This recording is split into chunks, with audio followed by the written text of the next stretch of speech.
Welcome to the deep dive. Today we're tackling a really tough case, one that honestly pushes the boundaries of how murder cases are usually prosecuted. We're looking at the disappearance of Sierra LaMar, a 15-year-old from Morgan Hill, California, back in 2012. Right, and what makes this case so compelling and frankly so challenging from an investigative standpoint is that Sierra's body was never found. So our mission today is really to unpack how investigators managed to build a murder conviction purely on, well, forensic fragments and patterns of behavior. It's quite something. Let's set the scene a bit. Sierra LaMar, just 15, sophomore at Sobrata High. People described her as really friendly, popular, making friends easily even though she was kind of new to Morgan Hill. A typical teenager in many ways. Exactly. Okay, so let's get into the timeline. She vanished on the morning of March 16, 2012, Friday morning. She was just walking to her school bus stop. Just a normal school day, morning routine. But she never got on the bus. And here's where things get a little delayed. The school it used an automated system for attendance. So it logged her absence, sure. But the email, the notification to her mom, that didn't go out until 6 p.m. that evening. Wow, 6 p.m. So that's basically the whole school day plus commute time gone. Yeah, nearly 12 hours of crucial daylight just lost before anyone really knew she was missing, not just absent. I remember reading her English teacher kept her desk empty for the rest of that year. It's hard. It does. And you see, this initial period, law enforcement treated it pretty conservatively. The Santa Clara County Sheriff's Office initially said, no evidence of foul play. Standard missing person procedure at first. Thinking maybe runaway. Possibly, yeah. Yeah. They hadn't really grasped that those lost hours gave whoever took her a huge head start. But then things started getting weird pretty fast over that weekend, didn't they? With her belongings turning up. They did. Saturday, March 17th, her cell phone is found. Just lying near a road, maybe 2 miles from her house. Intact. Intact, not smashed or anything. No, intact. Looked like it was just chucked out of a car window. Okay, that's strange. And then the next day. Sunday, March 18th. They find her purse. It was a pink, juicy brand one. Found a couple of intersections away from the phone. And this discovery, this was critical. Because of what was inside. Exactly. Inside were clothes, jeans, a shirt neatly folded, just left there on the side of the road. Neatly folded. That feels off. Yeah. Why is that detail so important? Well, think about it. If someone's panicking, fleeing, or if it's the victim discarding things, you'd probably just toss them, right? Haphazardly. The fact that they were folded suggested someone cool, deliberate, maybe trying to stage it, make it look like she just dropped them or ran off. It immediately told investigators this wasn't likely voluntary. This felt organized, planned even. So that really shifted gears. Definitely. They knew they were likely dealing with an abduction, something sinister, and probably someone local. And the community reaction must have been huge. Oh, massive. The Class Kids Foundation got involved, organizing volunteer searches. Morgan Hill has some rugged terrain around it, fields, hills, ravines, lots of thick brush. People were out there searching constantly. Were there any leads from those searches early on? I remember hearing about some odd items found. Yeah, there was some confusing stuff early on. Searchers found some used condoms and a box for handcuffs, stainless steel handcuffs, on this little dead-end road. Handcuffs? That sounds alarming. It does. But initially, the sheriff's office thought it might just be unrelated, local teens parking there, that kind of thing. They sent it to the lab, of course, but it turned out to be a red herring. So, not connected to Sierra. No, not linked to her or the perpetrator. But it's a good example of how searches turn up all sorts of environmental noise. It takes time and resources to sift through it all. Okay, so the purse, the phone, the folded clothes. By March 28th, about 12 days after she disappeared, the official status changed. Right. Yes, that's a key procedural step. They upgraded it to an involuntary missing person. Basically, abduction or kidnapping. And what does that change, practically speaking? It opens up the full investigative playbook. State and federal resources become more available. They can get broader warrants for things like cell tower data, and they start focusing hard on registered sex offenders in the area. They'd already ruled out the idea she ran away, and they also cleared her father, who was actually a registered sex offender himself. So the focus shifted outward. Right, and the big breakthrough, the thing that really cracked the case open, came from those folded jeans in the purse. That's it. Modern forensics at its best, really. The crime lab technicians were incredibly skilled. They managed to extract DNA, actually a mixture of DNA, from the waistband area of Sierra's jeans. even after being out there, discarded. Yeah, getting usable DNA off handled clothing, especially after exposure, is tough. It shows real patience and expertise. So they got a profile and ran it through CODIS, the National DNA Database. Exactly. And bang, a match. Who was it? The DNA belonged to a 21-year-old man named Antolin Garcia Torres. And his DNA was already in the system. Yes, because of a prior felony conviction. Assault, I believe. Battery causing serious bodily injury.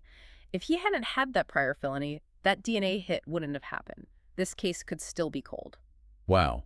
So Garcia Torres, what did they find out about him? Lived nearby. Yeah, relatively close. About 7 miles from Sierra's home, living in an RV park with his girlfriend, who was pregnant at the time, and his mother. He worked at a local Safeway, drove a very noticeable car, a bright red Volkswagen Jetta. Okay, the Safeway connection. That became important, didn't it? Because of other incidents. Hugely important. Once investigators had his name and knew he worked at Safeway, they connected him to a pattern of earlier crimes. 3 attempted assaults or abductions back in 2009. 3 years earlier. Yep. And this is where pattern evidence becomes so powerful for the prosecution. Garcia Torres matched the description of the suspect in all 3 of those attempts. And the location. Safeway parking lots. All 3 happened in Morgan Hill Safeway parking lots, usually at night. The targets were women, either getting into their cars or already sitting inside. What was the method? How did he approach them? In one case, he actually used a stun gun, tried to get in the back door of the woman's car. Another time, he grabbed a victim's hand and put her own pocket knife to her throat. Terrifying. Yeah. So a clear pattern, location, victim type, method. Absolutely. And that pattern established his predatory behavior, which prosecutors later argued showed his intent regarding Sierra. Luckily, in those 2009 cases, the women screamed or someone else showed up and he got scared off. So they have the DNA, they have the pattern. What happens next? Surveillance. 2 months of intense, 247 surveillance on Garcia Torres. His face was also featured on America's Most Wanted related to Sierra's disappearance. Then, on May 21st, 2012, they arrested him. Kidnapping and murder. And the car, that red Jetta, that must have been key evidence too. The absolute cornerstone, besides the DNA on the jeans. Surveillance footage had already put a car matching his near Sierra's bus stop area that morning, but once they seized the Jetta and processed it forensically, that was it. What did they find inside? 2 critical things. First, they found Sierra LaMar's DNA on an interior door handle. Proof she'd been inside that car. Okay, correct link. And second, perhaps even more chilling, they found a single strand of Sierra's hair tangled in the fibers of a rope found in the trunk. A rope in the trunk. Oh. Oh, wow. That implies restraint, premeditation. Exactly. It ties her not just to the car, but to a potential instrument of control found in a place you'd put a body.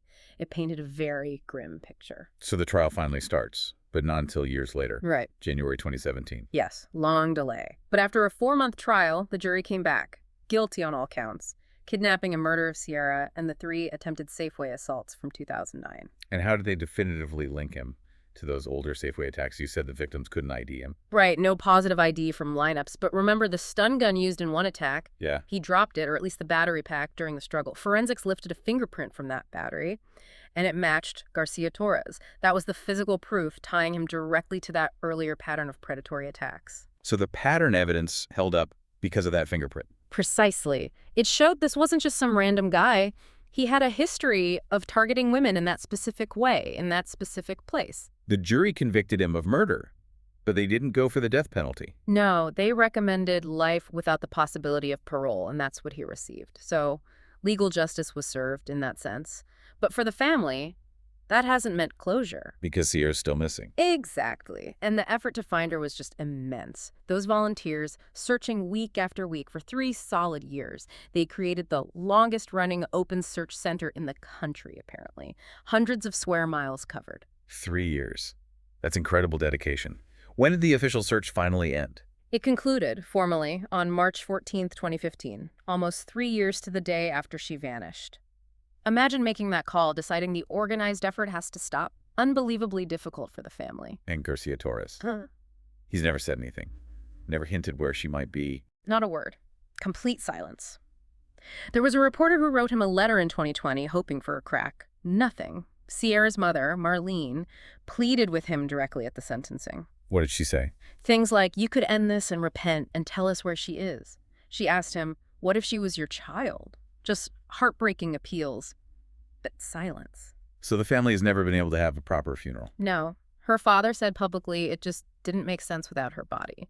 So you have this conviction, this legal resolution, but this gaping emotional wound remains completely open because of his silence. It's a really stark contrast, isn't it? The success of the investigation versus the lack of personal resolution. It really is. This case absolutely stands as a landmark, showing how meticulous police work, tracing patterns, leveraging DNA on even tiny fragments of circumstantial evidence, how that can secure a murder conviction without the ultimate piece of evidence.